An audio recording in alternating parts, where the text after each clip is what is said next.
Ora bem, a questão da dívida. A dívida tem muitas componentes. E todas as dívidas têm consequências. O problema que se põe aqui relativamente à dívida é que nós temos que isolar qual é a dívida da qual podemos tratar a curto prazo dentro do contexto que tem estado a ser discutido. Há uma dívida interna e há uma dívida externa. A dívida interna tem a ver com a dívida dos cidadãos para com o Estado, do Estado para com os cidadãos, das empresas com os cidadãos, etc. E toda essa é uma dívida que, embora tenha consequências, o dinheiro fica cá dentro. Muda de bolso, mas fica cá dentro. A economia não perde esse dinheiro. Pode ser melhor gerido, mas não sai. A dívida externa não. A dívida externa implica dinheiro que tem que sair. Ou seja, é uma diferença entre receitas e despesas à escala do país. O país é um agente económico como outro qualquer. E, portanto, é essa dívida que é derivada de um déficit crónico das nossas contas externas é que faz com que, efetivamente, nós estejamos na situação em que estamos nesta altura. Portanto, se nós falamos de dívida, acho que era bom começarmos por dizer que estamos a falar da dívida externa. E deixamos a outra para depois. Não é que ela não tenha importância, mas chega para depois.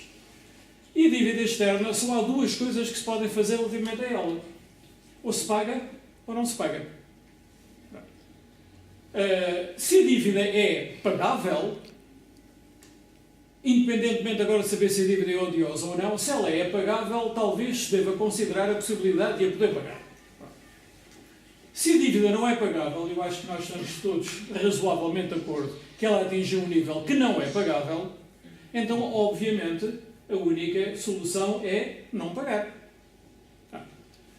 Qual é o problema que tem que se pôr relativamente ao não pagar a dívida? É que, apesar de tudo, para o fazer, e num contexto que é internacional, nós temos que ter alguma segurança de que esse não pagamento da dívida tem alguma sustentabilidade. Tem que ter uma sustentabilidade jurídica, tem que ter uma sustentabilidade ética, tem que ter uma sustentabilidade política e tem que ter uma sustentabilidade económica.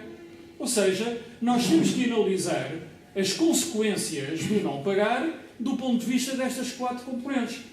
É juridicamente aceitável que não se pague? O país pode entrar em falência como entra uma empresa? Eu acho que sim, com as consequências que são semelhantes.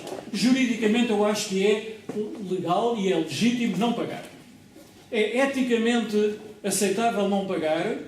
Eu acho que sim, se as consequências de pagar forem piores que as consequências de não pagar, do ponto de vista ético, tendo em conta a nossa comunidade e o bem comum, não pagar é eticamente justificável. Politicamente é justificável se nós tivermos força para o fazer.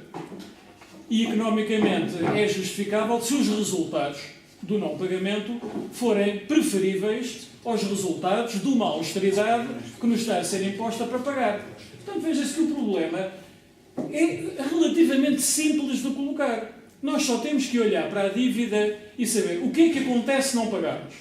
Juridicamente aceitável, eticamente aceitável, consequências políticas, consequências económicas. Fazem-se as contas. O resultado é pior do que pagar, então paga-se.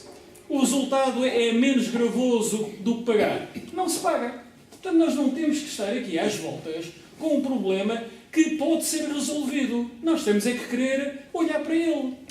E isso implica uma análise, um estudo que até agora não está a ser feito. Não vale a pena, peço desculpa, mas não vale a pena estarmos aqui, de certa maneira, com palavras de ordem, não pagamos. Ou é preciso reestruturar a dívida. Ou é preciso alargar os prazos. Tudo isto são palavras de ordem porque não têm por detrás uma reflexão sobre as consequências que isto tem. Portanto, o meu apelo, e eu vou já parar, o meu apelo é que isto continue a ser discutido, mas agora que seja discutido de tal maneira que nós possamos realmente quantificar os benefícios e inconvenientes de pagar ou não pagar, para depois saber o que é que se deve fazer.